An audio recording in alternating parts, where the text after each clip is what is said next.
He handed his wife a designer purse, looked me straight in the eye, and said, "Mom, thanks for everything, but Kayla says it's time you learned a lesson. No gifts for you this year." His wife sat back with a satisfied little smile. She had no idea I'd already prepared a lesson of my own, and it was sitting in a sealed envelope just inches away from her. I'm Eleanor Voss, 73 years old, a widow, and this is the story of the Christmas Eve that almost cost me my son, and the night I took him back. After my husband Walter died, my son Daniel became my anchor.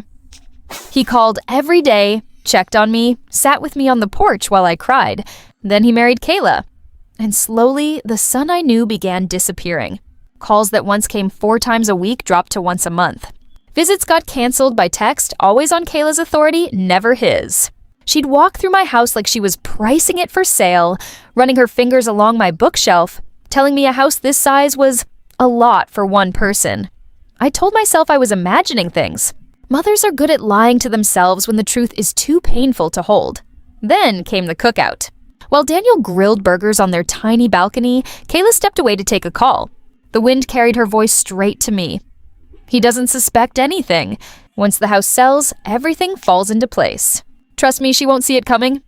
My stomach turned to ice. This wasn't just about pressuring me to downsize. Something far darker was unfolding right under my son's nose, and he had no idea. I couldn't accuse her on a feeling alone, so I hired a private investigator, a quiet, careful man named Mr. Reeves. 2 weeks later, he sat me down and slid a folder across his desk that changed everything. Photographs of Kayla with another man, a real estate broker named David Brennan, dinners, hotels, 4 months of a secret affair. Receipts showing nearly $30,000 in cash purchases her boutique paycheck could never explain. And an email, in her own words, laying out the entire plan. Manipulate Daniel into pressuring me to sell the house. Use the money for a down payment to keep him distracted, then quietly file for divorce once everything was secured and vanish with David.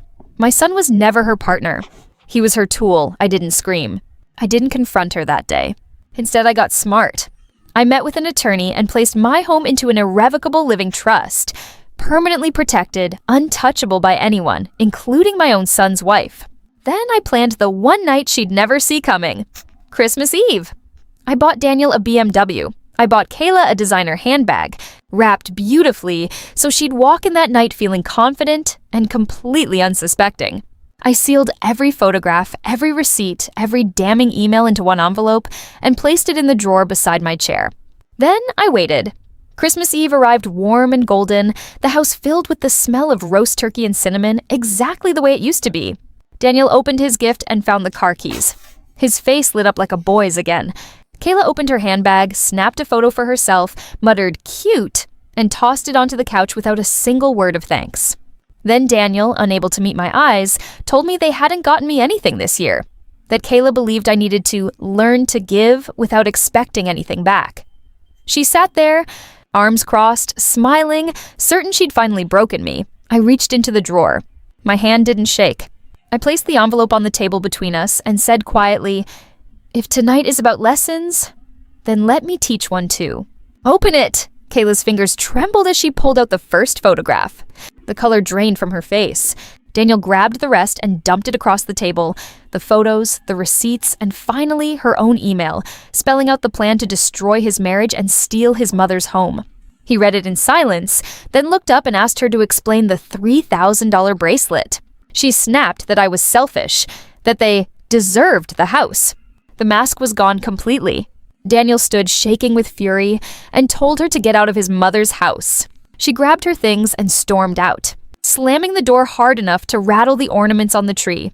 Then, my son collapsed onto the couch and sobbed the way he hadn't since we buried his father, apologizing over and over for believing her, for letting her humiliate me, for almost convincing me to sell the only home I had left of his father.